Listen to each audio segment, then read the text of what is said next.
सहनाववतु सहनौ भुनक्तु सह वीर्यं करवावहै तेजस्विनावधीतमस्तु मा विद्विषावहै। ओम शांति शांति शांति। वैदिक जीवन पद्धति में हम स्वाध्याय कर रहे हैं संध्या का अर्थात ब्रह्म यज्ञ। और ब्रह्म यज्ञ के विषय में अनेक प्रकार से शास्त्रों में उल्लेख मिलता है कि जिस परमपिता परमेश्वर ने हमको बनाया है, इस सारे संसार को बनाया है, तो कुछ ना कुछ समय निकाल करके उसकी हम उपासना करें। कुछ तप से, कुछ जप से अपने आप का जो स्वभाव है उसको निर्मल बनाएं। क्योंकि इस संसार में हम देखते हैं कि कुछ भी है तो उसके मूल में परमपिता परमेश्वर है। जब हम किसी मित्र के द्वारा, किसी भी जाने अनजाने व्यक्ति के द्वारा थोड़े से भी यदि सहायता उनसे मिलती है, थोड़े से उनके उपकार में हम उनके प्रति कृतज्ञ हो जाते हैं, उनके प्रति हम एहसानमंद हो जाते हैं, तो उस परमात्मा ने हमारा ये शरीर दिया है, इतना बड़ा विज्ञान हमको दिया है। जब हम सोते हैं, जागते हैं, चलते हैं, फिरते हैं, कुछ भी करते हैं, अंदर का कार्य कितनी सुगमता से चलता रहता है। और इस संसार में अनेक प्रकार के जो भी पशु पक्षी हैं या जो भी पदार्थ हैं, वो सब मनुष्यों के लिए बनाया है। तो उस परम पिता परमेश्वर का हम गुणगान करें, उसका थोड़ा सा ध्यान करें, जिससे हमारा जीवन महान बने और ये जहान भी महान बन पाए, ऐसा हमारा पुरुषार्थ होना चाहिए। उसका ऋषियों ने विधान किया है कि अपने को विद्वान बना करके, अपने को धीर गंभीर विद्वता से भरपूर बना करके हम उसका चिंतन करें। और व्यक्ति जब ऐसा करता है तो उसके अंदर शुभ विचारों का, शुभ संस्कारों का आधान होता है। वह कभी भी भटकता नहीं है, कभी भी पथ से भ्रष्ट नहीं होता है, वह सुपथ में चलता है, कभी कुपथ कुमार्ग का वह अनुचर नहीं होता है, कभी उसका पथिक नहीं होता है। इसलिए यह जो परंपरा है घरों में या आश्रमों में, उसका पालन करना हम सबका परम कर्तव्य है। आज उसी को पुनः मैं आगे बढ़ा रहा हूं। कुछ महर्षि मनु के द्वारा बताए गए संध्या उपासना के लिए श्लोकों का हम स्वाध्याय कर रहे थे। और संध्या का विशेष यहाँ पर जो विधान है वो प्रभात की संध्या और सायं संधि काल में, और इसको करने से क्या उसका फल है उसके विषय में भी बताया कि पूर्वाम संध्याम जपस्तिष्ठेन नैशम एनो व्यपोहति पश्चिमाम तु समासीनो मलम हंति दिवाकृतम। अर्थात प्रातः काल संध्या में बैठ करके अर्थ सहित जप करके नैशम नैशम एनः व्यपोहति, रात्रिकालीन मानसिक मलिनता या दोषों को दूर करता है। बहुत सुंदर श्लोक है, इसको एक बार लिख लीजिए। महर्षि मनु ने संध्या के विषय में, संध्या का फल क्या है उसके विषय में चर्चा करते हुए कहा कि, उच्चारण करेंगे, पूर्वाम संध्याम जपस्तिष्ठन् नैशमेनो व्यपोहति पश्चिमाम तु समासीनो मलम हंति दिवाकृतम। पूर्वां संध्यां जपस्तिष्ठन् नैषमेनो व्यपोहति पश्चिमां तु समासीनो मलं हन्ति दिवाकृतम्। बहुत सुंदर बात कही कि जो संध्या है अर्थात जो उपासना है प्रभात की अथवा सायंकाल की, उस संध्या में संध्योपासना का जो फल है उसके विषय में महर्षि मनु कह रहे हैं कि पूर्वाम संध्याम जपन तिष्ठन, कि प्रातःकालीन संध्या में बैठ करके गायत्री का अर्थात सावित्री का अर्थ सहित जप करके नैषम एनः व्यपोहति, रात्रिकालीन जो मानसिक मलिनता है या दोष है उनको दूर करता है। जो व्यक्ति रात्रि में यदि मानसिक दोषों से अथवा कर्मों से अपने आप को दोष युक्त कर लेता है तो वो प्रभात की जो प्रातःकालीन की जो संध्या होती है उससे उसके दोषों का शमन होता है, उससे उसके सारे दोष दूर हो जाते हैं। और पश्चिमाम तु समासीनः, और सायंकालीन संध्या करके जब सायंकाल की संध्या होती है तो उसमें दिवा कृतम मलम हंति, दिन में जो उससे दोष हो जाते हैं, वाणीगत दोष हो गए, शरीरगत दोष हो गए अथवा मनोगत जो दोष हैं, यदि वो दिन में करता है तो दिन में संचित हुए मानसिक मलिनता या दोषों को नष्ट करता है।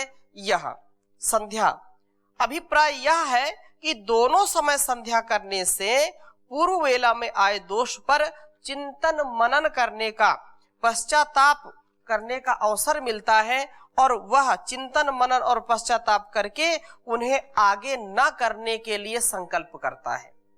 जो साधक प्रभात में और सायं में संध्या करता है तो यदि भूल से प्रत्यक्ष या अप्रत्यक्ष रूप से दोष हो गया है, मनोगत दोष हो गया या कैसे भी दोष हुआ है, तो उस समय उसको मनन चिंतन करने का अवसर मिलता है और वह फिर दोबारा दोष नहीं करता है। उसका संकल्प लेता है कि जो हो गया सो हो गया, अब मैं आगे नहीं करूंगा।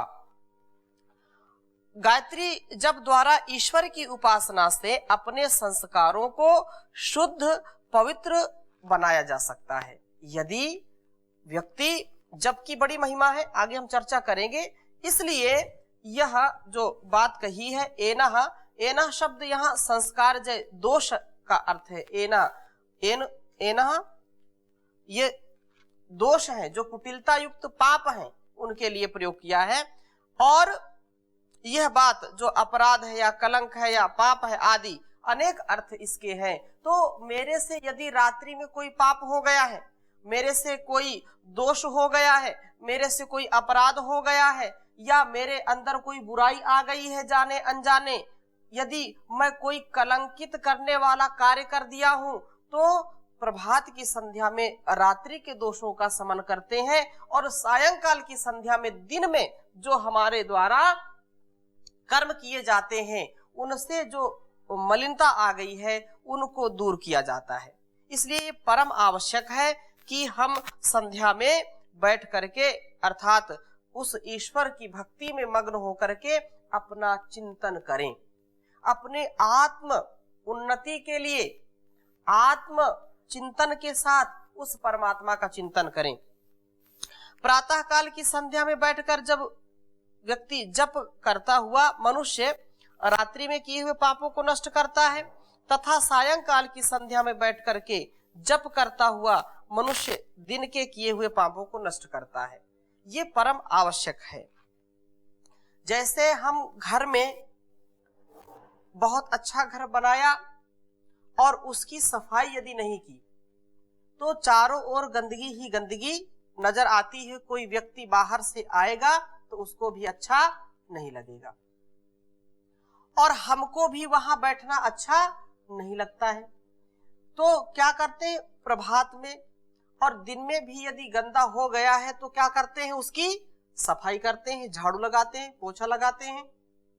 ऐसे ही संध्या से हम अपने मन के जो मल है, जो दोष है, जो गंदगी है, उसको साफ करने का काम करते हैं। ऐसा व्यक्ति जब करेगा तो उसका अस्तित्व बहुत ही निर्मल हो जाता है, बहुत ही पवित्र हो जाता है और वो दोषों से सर्वथा बच जाता है। ऐसा जो नहीं करता है उसको विशेष दोष भी मिलता है। इसलिए इसका अभ्यास करने के लिए हमको सतत प्रयास करना चाहिए। उन्नति के लिए हमारे जो भी उपाय हो सकते हैं, अब ये हम कहें कि हमको समय नहीं है, तो समय तो निकालना पड़ेगा और उस स्थान भी हमको चयन करना पड़ेगा कि कहाँ पर हम करें। तो यहाँ पर ये संध्या उपासना की दिनचर्या का अनुष्ठान करने वाला व्यक्ति, ऐसा तो प्राचीन काल में था, लेकिन अब यदि कोई करना चाहे तो विशेष परिस्थिति में जा सकता है। वहां पर विशेष विधान किया कि प्रतिदिन गायत्री जप का विधान है और वो कहाँ करे, कैसी स्थिति में करें। तो कहा अपाम समीपे नियतो नैत्यकम विधिम अवस्थितः सावित्रीम अप्यधीयत गत्वा आरण्यम समाहितः। बहुत उत्तम बात कही है कि अपाम समीपे नियतो, ये श्लोक लिख लीजिए। अभी भी संसार में ऐसे महापुरुष, ऐसे जो अध्यात्म मार्ग का चयन करने वाले हैं, वह एकांत में जाकर के गायत्री की उपासना करते हैं और जीवन को सुंदर बनाते हैं। वही बात यहाँ पर कही, अपाम समीपे नियतो। गायत्री उपासना के लिए कुछ विशेष बातें बताई हैं।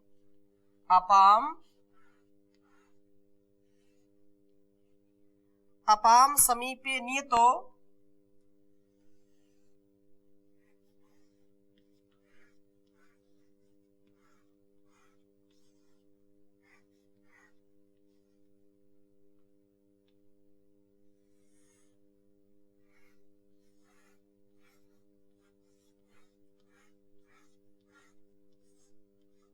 अपाम समीपे नियतो नैत्यकम विधिम आस्थितः।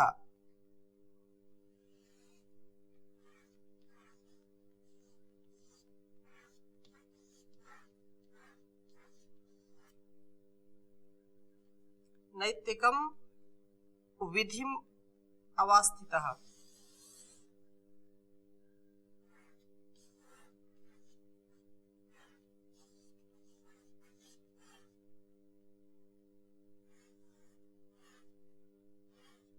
अवस्थितः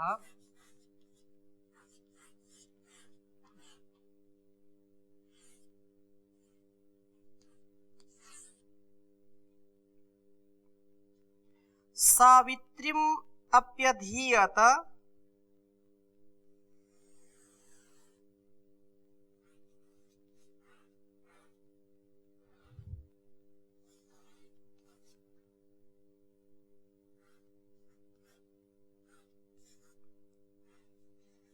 सावित्रीमप्यधीत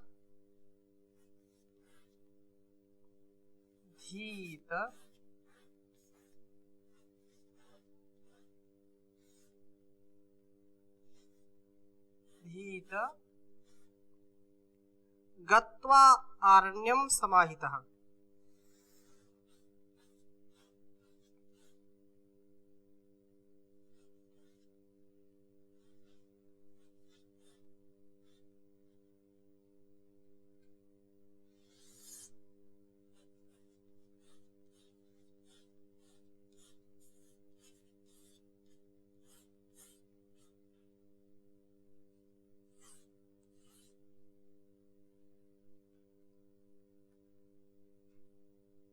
उच्चारण करेंगे।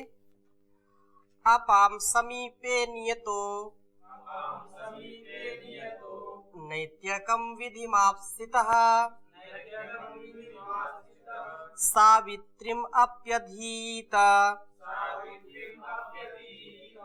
गत्वारण्यं समाहितः अपां समीपे नियतो नैत्यकं विधिमाप्स्थितः सावित्रीम अप्यधीत गत्वारण्यं समाहितः।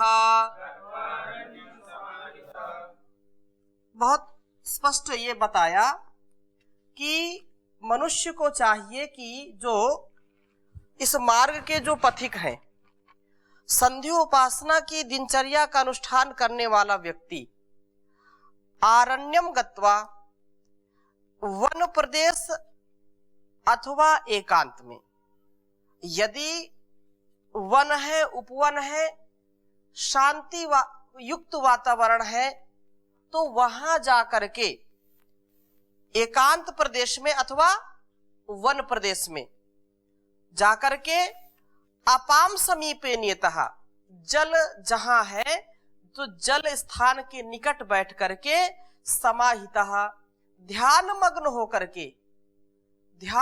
होकर के सावित्रीम अपि अधीत, सावित्री अर्थात गायत्री मंत्र का अर्थ सहित जप चिंतन करे। आज वैज्ञानिक भी इस बात को मानने लगे हैं और रिसर्च से भी बहुत प्रकार से सुस्पष्ट हो गया है कि जो गायत्री मंत्र है या जो भी वैदिक मंत्र हैं उनमें अपार सामर्थ्य है। उनका जप करते करते व्यक्ति को इतना आनंद मिलता है और इतना उसका सामर्थ्य बढ़ जाता है, इतना सकारात्मकता के साथ व्यक्ति बढ़ जाता है कि वह संसार के दुखों को बहुत हंसते हंसते ही वह सब स्वीकार कर लेता है। उसका शारीरिक और मानसिक आरोग्य भी बढ़ जाता है, उसको कोई जल्दी से रोग और दोष नहीं होता है। ये बिल्कुल प्रूव हो चुका है। इसलिए यहां जो भी बात कही है वो पूर्ण वैज्ञानिकता के साथ, पूर्ण पारदर्शिता के साथ उस बात को कहा जाता है कि ऐसी स्थिति में सावित्री अर्थात गायत्री मंत्र का अर्थ सहित जप चिंतन करें और तदनुसार आचरण करें, क्योंकि आचरण के बिना मंत्र का कार्य पूरा नहीं होगा, वो पूर्णता को व्यक्ति प्राप्त नहीं कर सकता है। इसलिए मंत्र का तात्पर्य यही, सुविचार, सद्व्यवहार, सुसंस्कार से युक्त होना। जैसा व्यक्ति मंत्र बोलता है, मंत्र का जैसा अर्थ है वैसा व्यक्ति आचरण करे। और जिसका आचरण ठीक नहीं है, मंत्रों का केवल जो है उच्चारण करता है मुख से और हृदय से उस पर विचार नहीं करता है, वैसा आचरण नहीं करता है, तो उसका कुछ भी भला हो नहीं सकता है। हाँ, ये केवल दिखावा करते हैं। जो केवल दिखावा करते हैं, बहुत विद्वान हैं, मंत्रोच्चारण करते हैं, लेकिन उनके आचरण में वो चीज नहीं उतरती है, तो उनका व्यवहार, उनका आचरण, उनका चरित्र दोष युक्त है, तो ऐसा वेद मंत्र उनका कुछ नहीं कर सकता है। जो आचारहीनम न पुनन्ति वेदाः, जो आचरण से हीन है उसको वेद की ऋचाएं क्या कर सकती हैं। इसलिए महर्षि भी इस पर लिखते हैं और उनकी दिनचर्या में भी था। महर्षि देवदयानंद जी का यदि आप उनकी जीवन कथा पढ़ेंगे तो उसमें भी अनेक स्थानों पर आया कि महर्षि बहुत ब्रह्म मुहूर्त में जल्दी उठ जाते थे, 2-3 बजे उठ जाते थे और दैनिक जो है जो भी दिनचर्या आदि है वो बाहर ही करते थे और जंगल में चले जाते थे और घंटों घंटों जो है उपासना करते थे, ईश्वर का चिंतन मनन करते थे, संध्या करते थे। तो उन्होंने भी कहा जंगल में अर्थात एकांत देश में जाकर के, जंगल में मतलब एकांत देश में जाकर के सावधान होकर के जल के समीप स्थित होकर के सावित्री अर्थात गायत्री मंत्र का उच्चारण अर्थ जान और उसके अनुसार चाल चलन करें, गायत्री का जप करें और उसके अनुसार अपना चाल चलन करें, क्योंकि बिना चाल चलन के वह पूरा आपको सहयोग नहीं कर सकता, आपके जीवन में पूरा प्रकाश नहीं कर सकता है। इसलिए ये अत्यंत आवश्यक है कि हम गायत्री का जप करें और तदनुसार अपना जीवन भी बनाएं। बहुत उत्तम बात आई है कि जो व्यक्ति संध्या नहीं करते हैं, जो व्यक्ति इसका अनुष्ठान नहीं करते हैं, उनको कल की कक्षा में भी हमने चर्चा की थी कि उनका जो आचरण है, उनका जो व्यवहार है, वो सज्जनों के समकक्ष नहीं हो सकता, उसके समता में नहीं हो सकता। उनको वहां से बाहर करना चाहिए, क्योंकि वो फिर जो है भेड़ है और ऊपर से शेर की खाल जो है चढ़ा करके सूरवीरता दिखाते हैं। ऐसे लोगों का जो है बहिष्कार करना चाहिए, जो अपने को बहुत विद्वान और धार्मिक समझते हैं, लेकिन उनके गुण कर्म स्वभाव में मलिनता है, अशुचिता है, जो कृतज्ञ नहीं उस ईश्वर के प्रति, केवल जिनके अंदर दिखावा है, जो समाज में ऐसे अपने आप को दिखाते हैं जो वास्तव में वो होते नहीं है।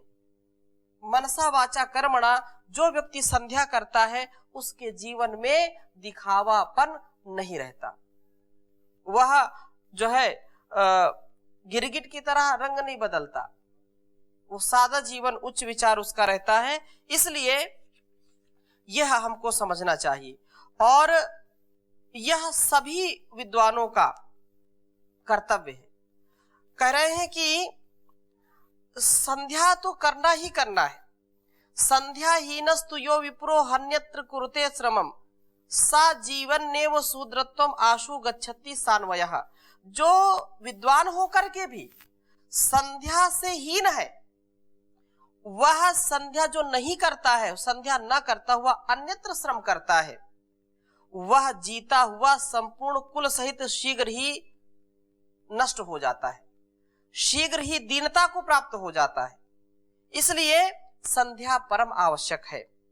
हम अपने घरों में ऐसा वातावरण तैयार करें कि सुबह और शाम उस विधाता का, उस दाता का कम से कम गुणगान करें।